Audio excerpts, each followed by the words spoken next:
Hello, listener. Welcome to The Shaded End, a place for stories that dwell in the quiet space between dreams and nightmares. Here, you'll find tales that are unsettling, strange, and utterly unforgettable. If you're drawn to the darker side of storytelling, help us grow by liking this video and subscribing. Now, let's begin. If you told me a year ago that an old videotape would ruin the only quiet I had ever managed to build, I would have laughed and gone back to my code. I had spent 10 years staring at screens that only made sense when I told them to, and I thought the world worked the same way, clean inputs and predictable outputs. It doesn't. Some things keep running even when you pull the power. After the divorce, I wanted somewhere still, somewhere nobody expected me to talk. My company let me work remote for a full year.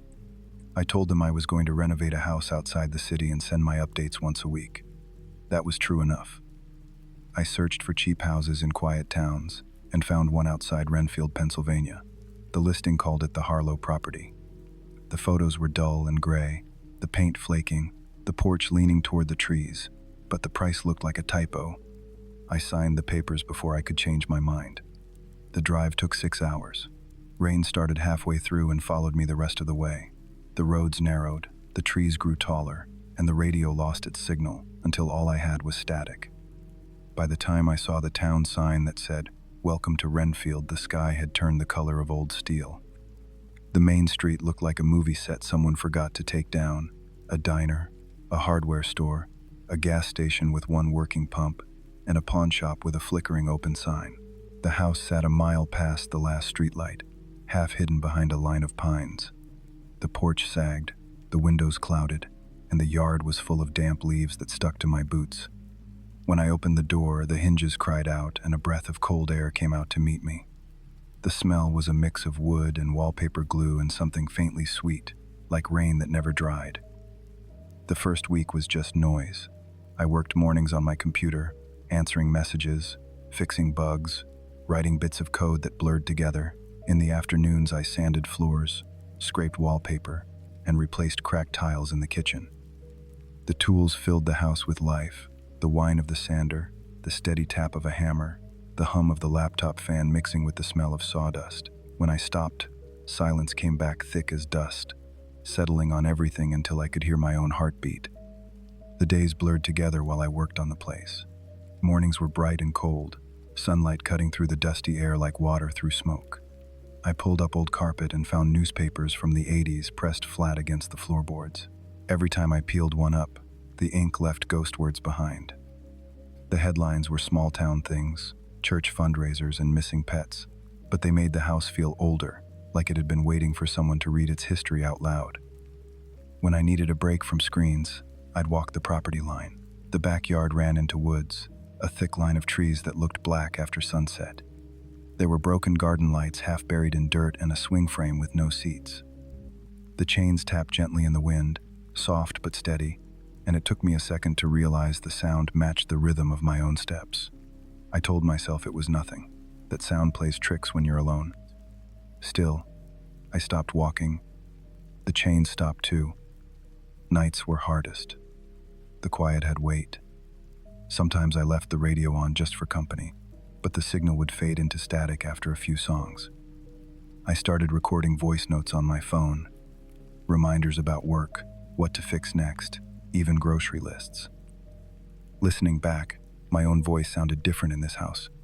Lower, slower, like I was talking through a wall. One evening, I decided to test the wiring in the attic before finishing the hallway ceiling.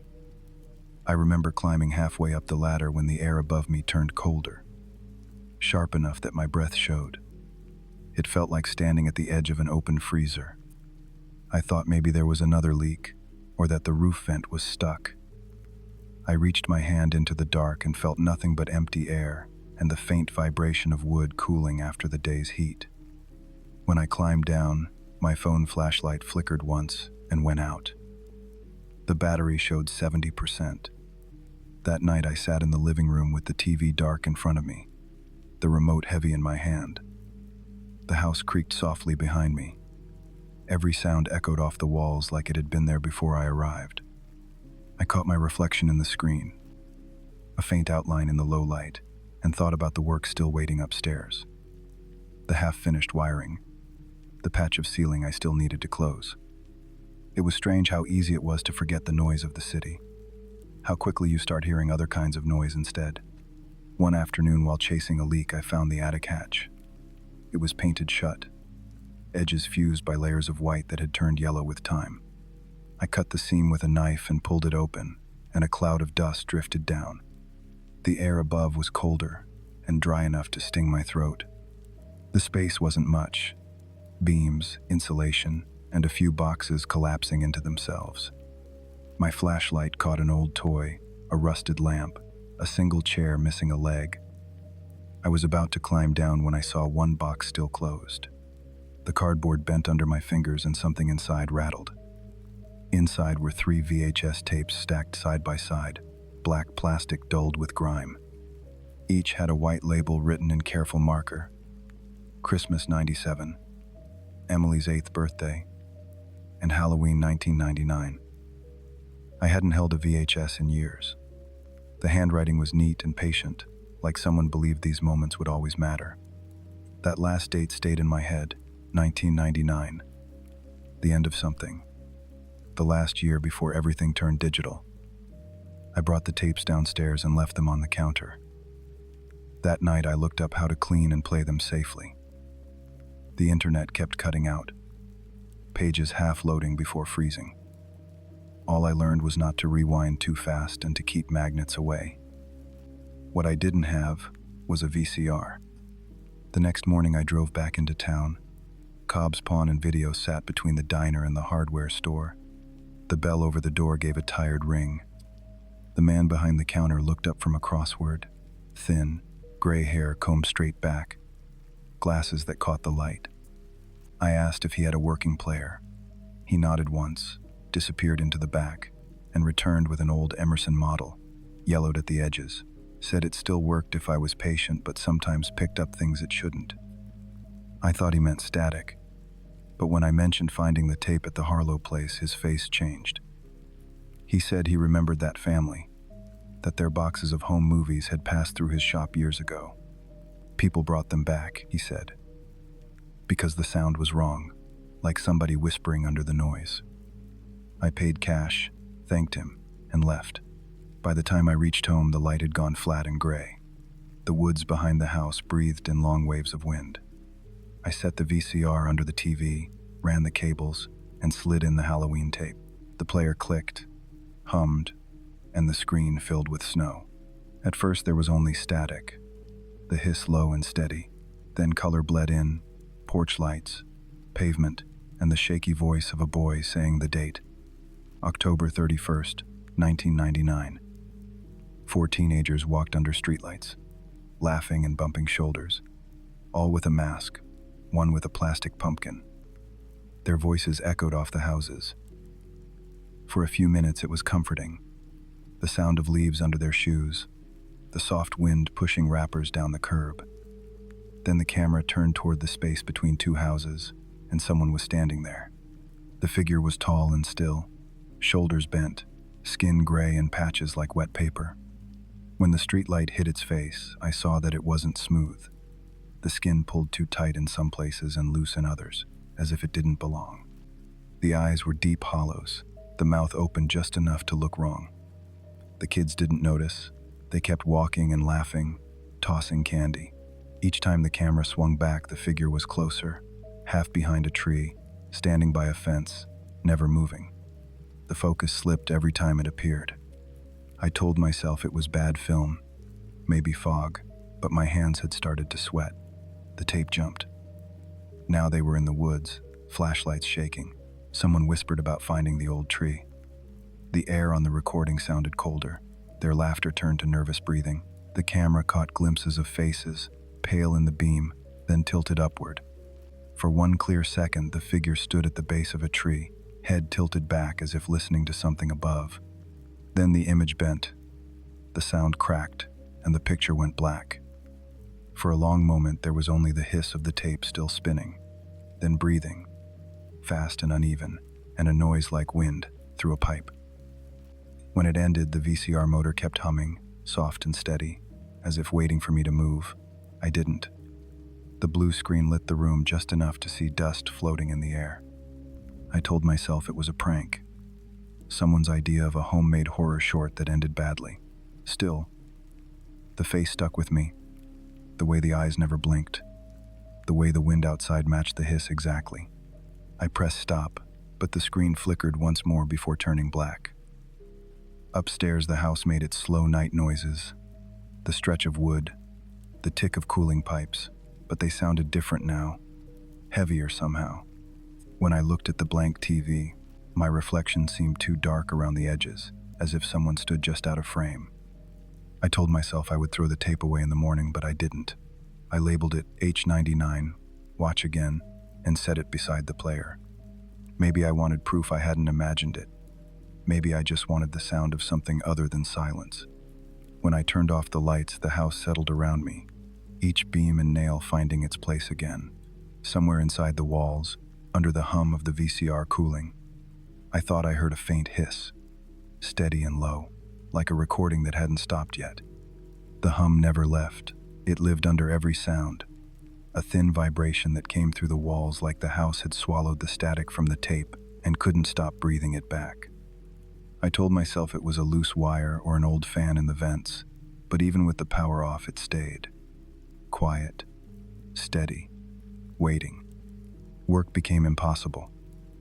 The lines of code on my screen seemed to drift when I looked away, as if the program was still running in some hidden window. The silence after each keystroke felt heavier, like something leaning closer to listen. I kept telling myself it was loneliness, that houses this old made their own noise, but every time the static faded, it came back softer, more certain. I started digging into the Harlow family, telling myself I just wanted background for the renovation.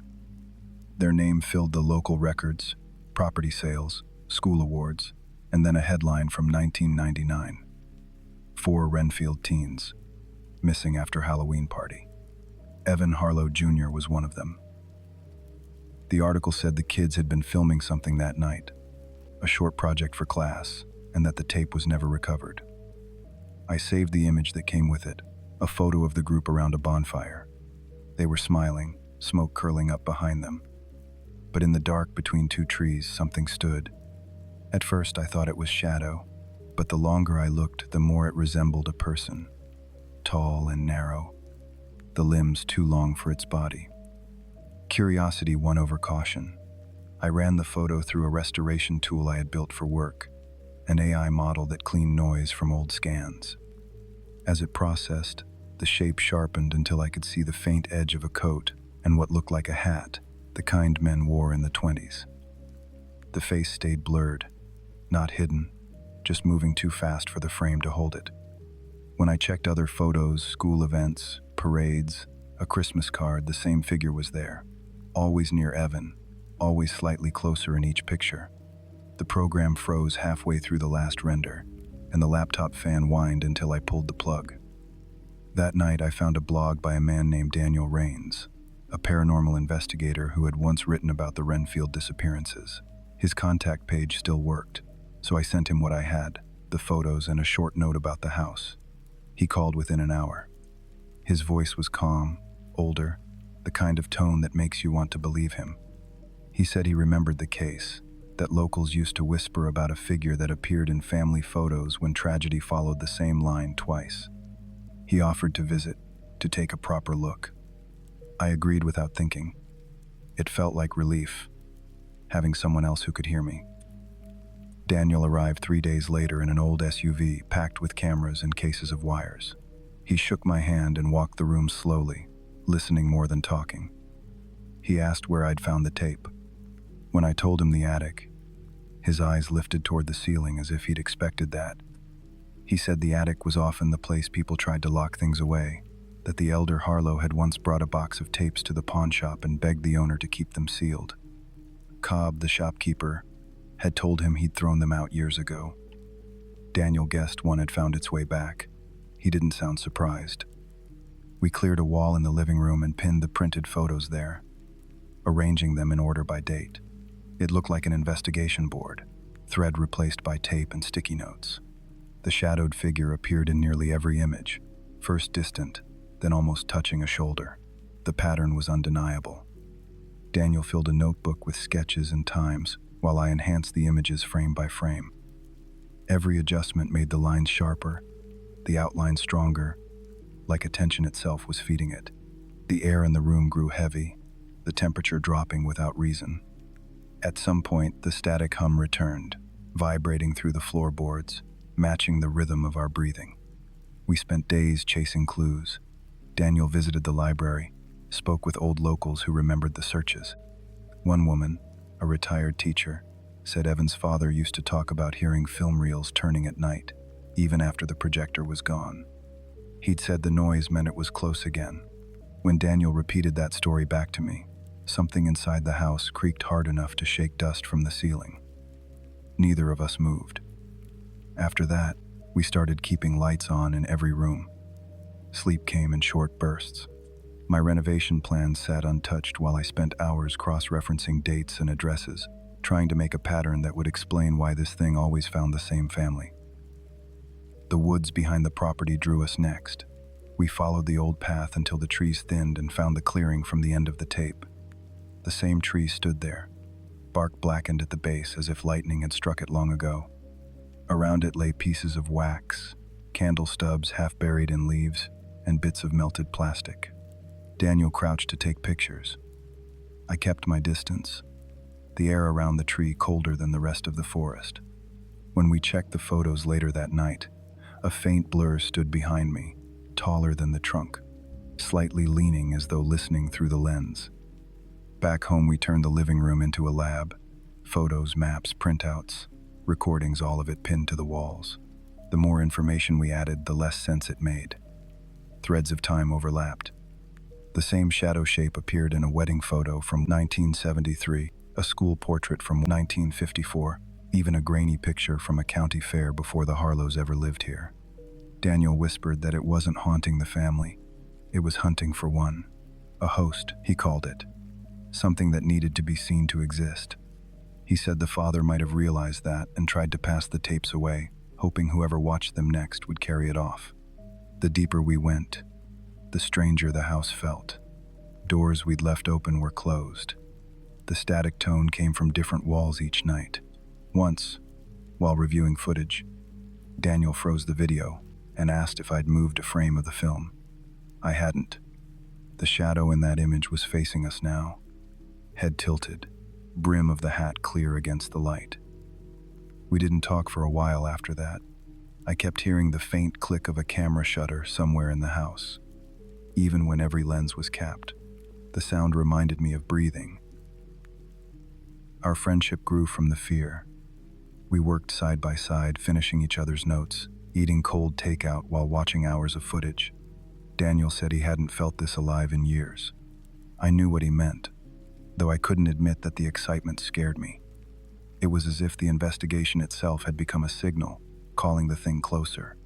One night he pointed at the timeline on the wall. The figure's head, he said, was always turned, not toward the children, not toward the camera, but slightly outward, like it was aware of whoever studied it. I followed the line of his finger and felt the breath leave my chest. It wasn't watching them. It was watching us. I stopped sleeping properly after that night, and when I did drift off, the dreams came quick and sharp, like old films spliced together wrong. At first, they were just fragments of static and movement, the kind of shapes you see when your eyes are closed too long. Then faces began to form in the snow, blurred outlines of the teenagers, mouths open but soundless, their eyes looking past me at something behind the camera. Each time I woke, I expected the hum to fade, but it was always there, low and steady, a pulse that matched my heartbeat. I started hearing it outside the house too, in the car radio, in the buzz of streetlights when I drove into town. I told Daniel about the dreams, and he listened carefully, then asked if I had ever seen the figure before watching the tape. When I said no, he nodded like he had expected that answer. He said the mind records what it fears, and that sometimes the thing on the film is just the fear learning how to stay alive. That didn't help. The more I thought about it, the more the dreams changed.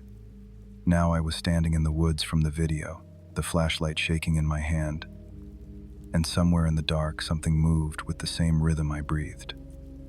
When I turned, I could never see it clearly, only the curve of a shoulder, the glint of a hat brim catching the weak light before it slipped behind another tree.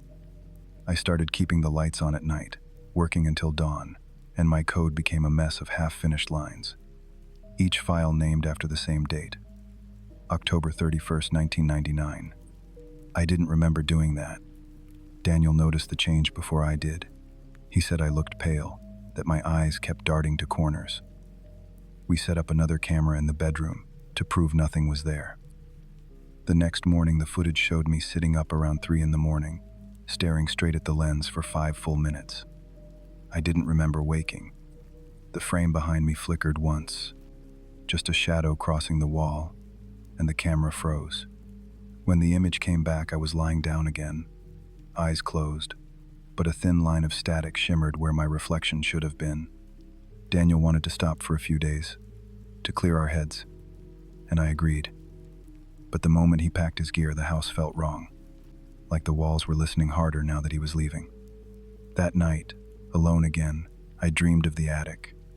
The ladder was down, light spilling from above, and I climbed halfway and saw something waiting at the top, a figure too tall to fit the space, arms pressed close to its sides.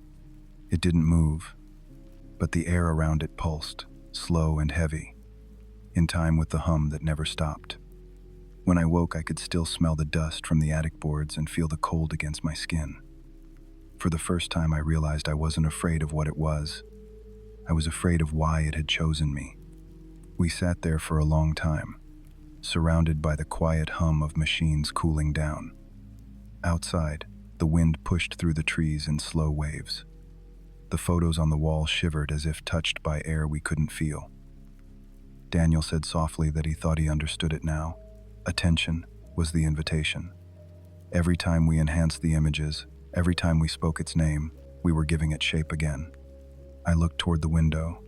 The glass caught the reflection of the photo wall perfectly.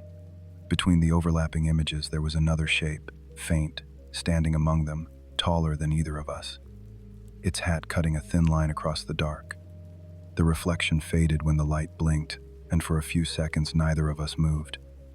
The air felt thick, charged with the hum of the machines cooling down. Daniel finally said we needed a break. That attention was the invitation, and if we kept feeding it, it would only grow clearer. I agreed, but my eyes stayed on the window, on that faint line of a hat cutting across the dark. He packed his notebooks and said he would come back in a few days after clearing his head. When the door closed, the silence pressed in like water.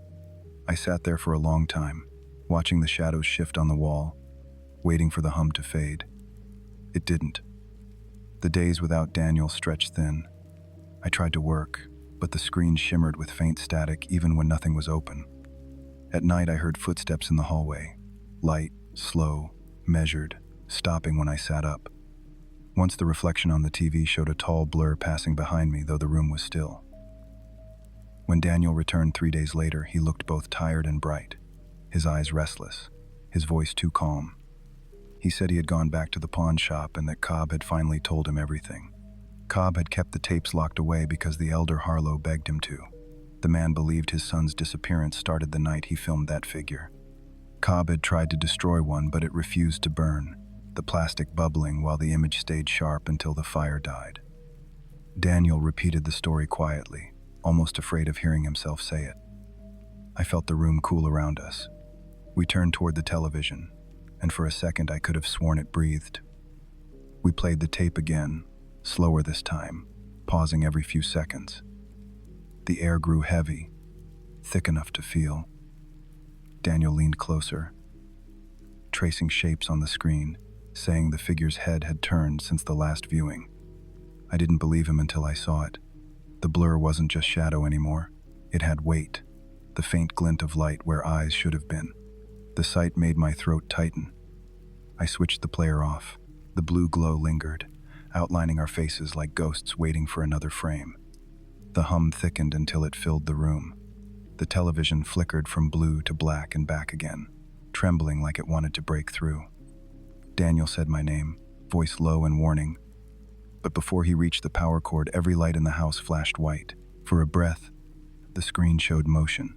Not the teenagers anymore, but something darker, pushing toward the glass. The sound spiked, a rush of wind and static so loud it shook the floor. Then everything stopped. The air smelled of metal and dust, sharp like ozone. When the power returned, the screen showed only our reflections, pale and wide-eyed, mouths half open as if we were still shouting. That night, Daniel set an audio recorder on the table to capture the hum. Around midnight, it caught something new, a whisper hiding in the static. When he slowed the playback, we heard a word, stretched long and low. My name. I felt it in my chest more than my ears. He rewound it, but the voice didn't repeat, only a sigh moving through the walls, a pulse keeping time with the lights.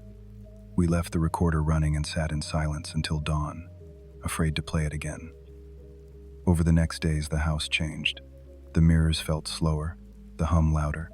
I saw motion in the corners, a tall shape turning away each time I looked.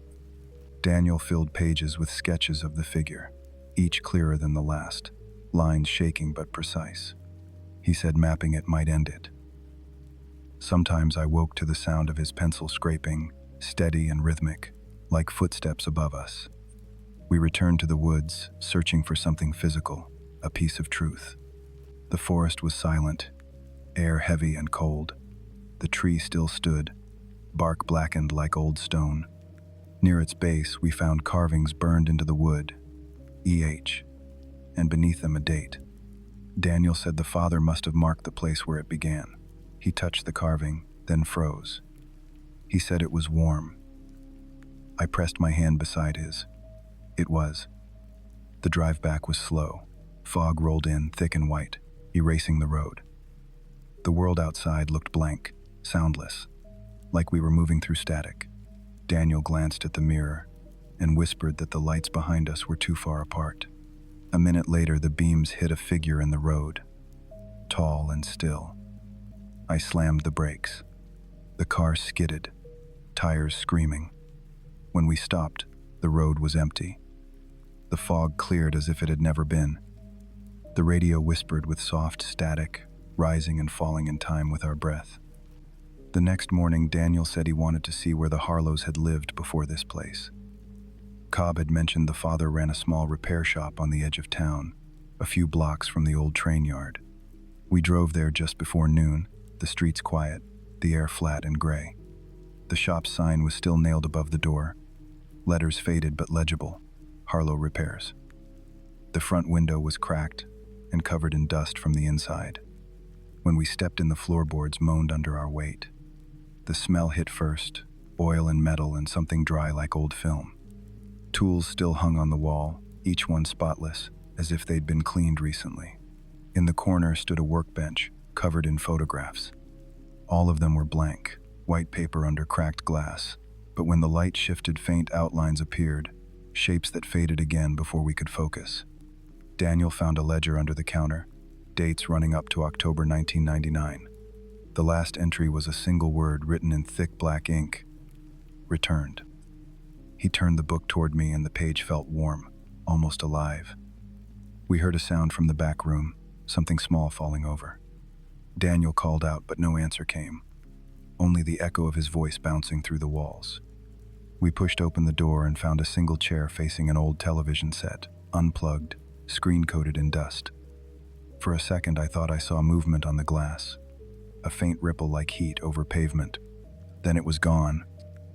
Daniel said we should leave, and I didn't argue. Outside, the air felt too still, the town quieter than it should have been. We looked back once, and through the front window we could see our reflections faintly mirrored in the dark glass, but there was a third outline between us, tall and sharp, fading as we stared. On the drive back, we didn't talk. The radio cut in and out, every station reduced to a soft hiss. At a red light, Daniel reached for the dial, but it turned on its own, the knob spinning gently to a stop. From the speakers came a faint voice, distant but unmistakable, calling my name once, then again, clearer. I shut the radio off and pulled the car over. heart racing. Daniel stared at me for a long moment and said quietly that it was spreading, that whatever was on the tape was never meant to stay inside the house. I wanted to tell him he was wrong, that we could still stop it, but the words didn't sound true even in my head. By the time we reached the house, the light was fading. The woods behind it seemed thicker somehow, the branches bending toward the roof like hands reaching down. Daniel said he wanted to check the recordings again, to compare the hum from the workshop with the one in the house. I followed him inside. Though every step felt heavier than the last, the air carried that same faint metallic tang as before, and the photos on the wall quivered in the draft from the door. Somewhere deep in the wiring came a faint click, the sound of something starting up even though nothing was plugged in. When we came home, the air smelled faintly of smoke. The photos on the wall curled at the edges as if from heat, though the room was cold. Daniel said the pattern had changed, that the figure wasn't trapped in the pictures anymore. It was using them. He shined his light across the wall, and every face seemed to ripple. The beam passed the window and caught a reflection. For an instant I saw 3 figures instead of 2. The third was taller, hat tilted, standing behind us. The light flickered out, and the room went black. That night the house developed a rhythm, 2 slow pulses and a pause, repeating like a heartbeat. We were at the table when the hallway door slammed hard enough to shake the pictures loose. Daniel ran upstairs while I checked below. His steps echoed above, steady, but when I called his name, he answered from behind me, voice close to my ear. I turned fast, nothing there. A photo slid from the wall, landing face down. When I picked it up, it was warm, edges curling. I called again and heard him reply from 2 directions. One from the landing, one from the basement. The hum rose until it was almost singing. Daniel came down pale, saying he saw movement near the attic door. We stood under it, listening. Something scraped across the boards above, slow and deliberate. The smell of old dust drifted down with each sound, then silence. We waited, counting heartbeats. The bulb flickered once and went out. In that darkness, we heard a faint mechanical click, the sound of a tape loading into a player. The noise stopped only when the lights came back. Daniel spoke softly into the stillness, saying we weren't afraid. The house didn't answer, but the unplugged VCR light blinked once. Air pressed in on my ears. A sudden vacuum. The TV glowed faintly, casting our reflections on the screen. A taller outline stood between us, bending forward as if listening. The screen went black, and the sound of breathing filled the room, slow, patient, echoing from the walls. We ran every test, cameras, recorders, sensors, but nothing showed, yet each playback changed. The shadows darker, the figure closer. In the last clip, it stood right behind me, one arm reaching through the frame. Daniel said it knew us now, that we had given it enough to remember. He wanted to destroy everything, the tapes, the drives, all of it. I nodded, but my eyes stayed on the blank screen where our reflections still seemed to shift faintly, as if waiting for another command. That night, I dreamed of the hum turning into voices, Daniel calling my name until another voice joined his, slower, deeper, answering in the same tone. When I woke, the house was silent. Daniel's bag leaned by the door, his notebook open on the table, but he was gone. I searched each room. The echoes came back warped, 1 beat late. Upstairs, his recorder was still running, the red light blinking. I pressed play. Static. Then Daniel's voice asking a question I couldn't hear, and another voice repeating it, whispering the same words. The final sound was a single breath, and the click of a stop button. The air smelled like burnt plastic. The photos had peeled from the wall, and in the center hung a new image I hadn't printed, a still from the night before showing me on the couch, the television glowing white.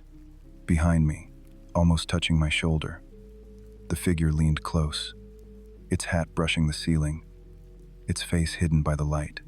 I stood there until the power flickered and the hum rose again, slow and patient, matching the rhythm of my heart. The days after Daniel disappeared were a blur of static and smoke in my head. His car was gone by morning, but his gear still sat in the living room, humming quietly like it was waiting for him to come back. His jacket hung on the chair, his phone charger still plugged into the wall. At first, I thought maybe he had gone for supplies. Maybe he'd driven into town to clear his head. But by evening I knew he wasn't coming back. I watched the footage from the cameras he had set up the night before. The first few clips showed nothing but empty hallways, flickering light, and the faint sound of wind pressing against the siding. Then around 3 a.m, one camera caught Daniel walking toward the door, his flashlight beam shaking across the frame. The door opened, and for half a second, I saw it behind him. A tall shape in the doorway, darker than the night, arms too long, its outline barely visible against the light of the porch. Daniel didn't turn.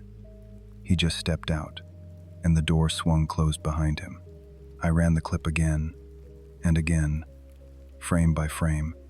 Every time I paused it, the figure seemed a little closer, like the image wanted to move, even when it shouldn't.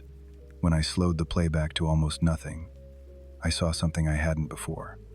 In the reflection of the window next to the door, there was a faint white blur, like a hand pressed against the glass from the inside. My breath caught in my throat. I hadn't been awake. I hadn't been downstairs. So whose hand was it? The next few nights, the house changed. It wasn't creaking anymore. It was breathing.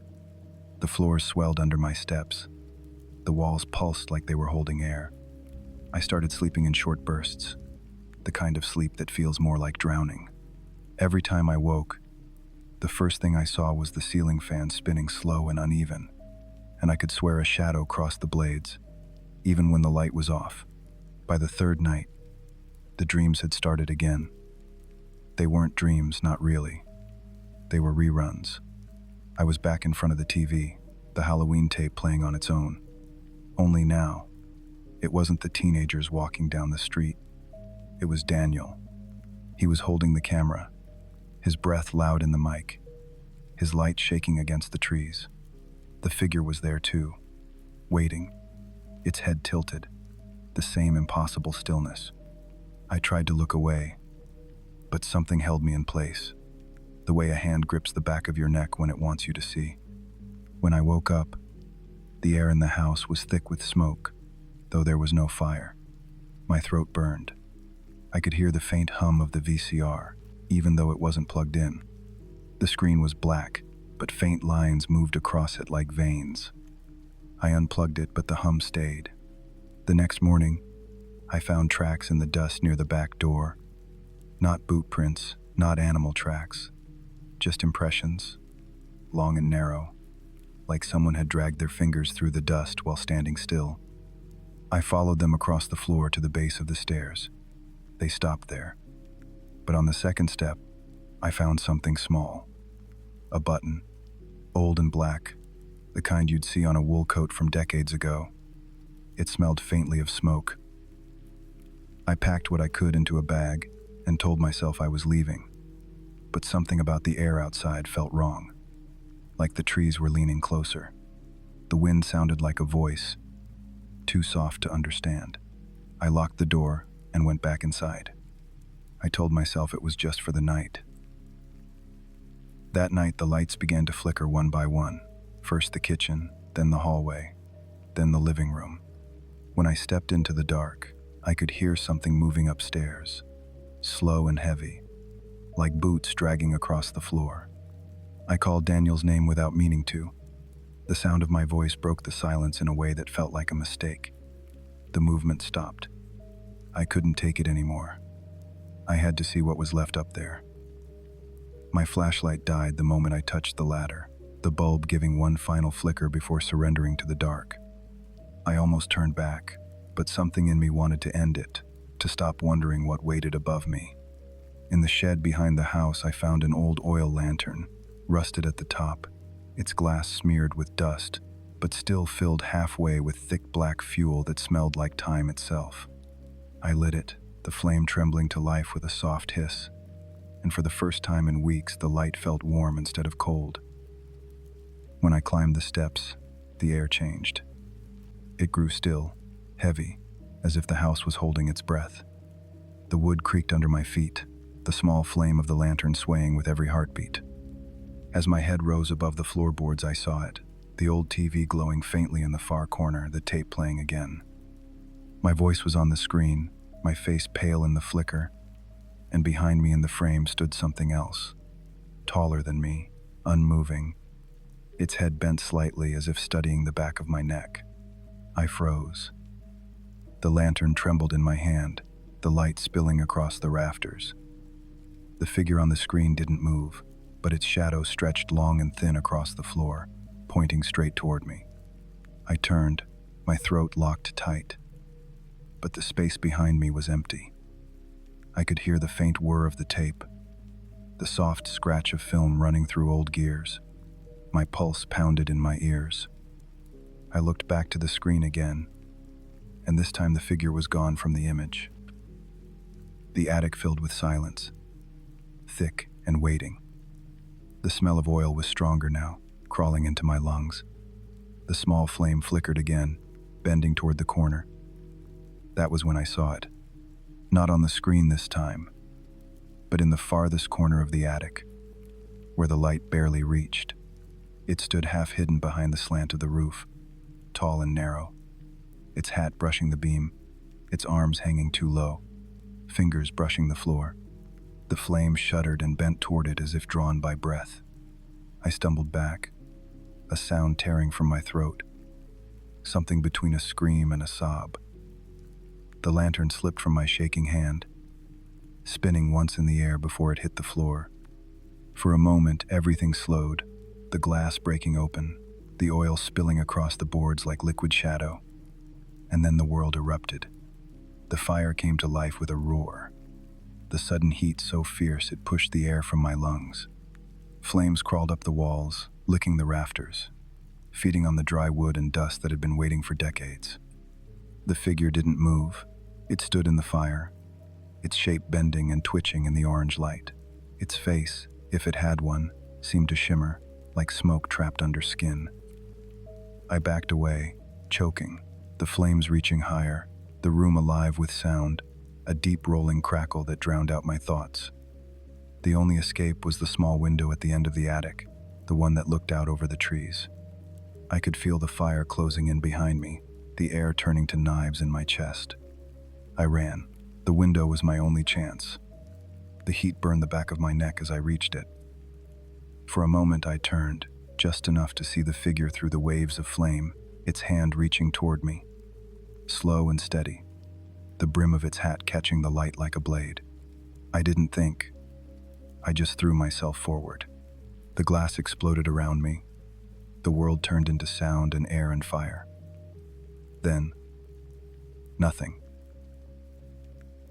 When I woke, the night was gone. There were sirens, lights, people shouting. My body was a map of pain, every nerve screaming, the air sharp with the smell of smoke.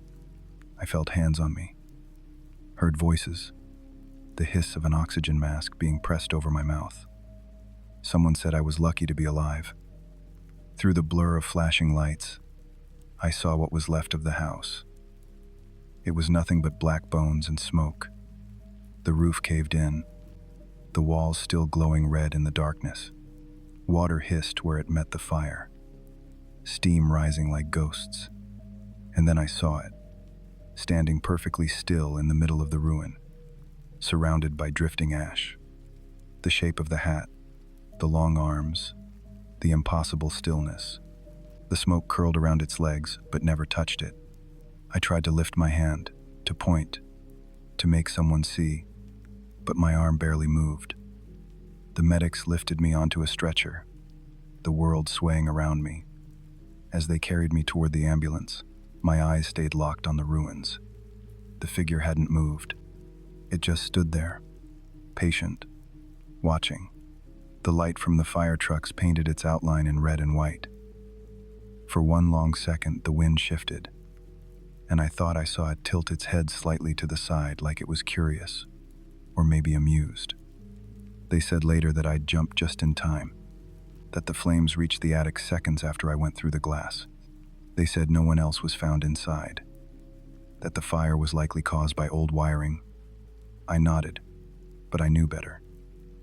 That night, at the hospital, the machines hummed quietly beside me, their lights blinking in rhythm with my heart. I stared at the ceiling until my vision blurred, thinking maybe this was it, maybe it was finally over. But the sound of the machines changed, the hum turning low and uneven, like static building beneath the floor. I turned my head toward the window. Through the glass, I could still see the faint orange glow on the horizon, the last breath of the fire dying in the distance. For a moment, everything was calm. Then the reflection in the window shifted. Behind me, faint and gray, a tall figure stood at the foot of my bed, its hat forming a perfect silhouette against the blinking light. I closed my eyes and told myself it wasn't real, that it couldn't follow me anymore, that the fire had taken everything. But in the hiss of the oxygen and the soft hum of the machines, I heard it, quiet and patient, the whisper I'd heard since the first time I pressed play. Play it again. And then, silence.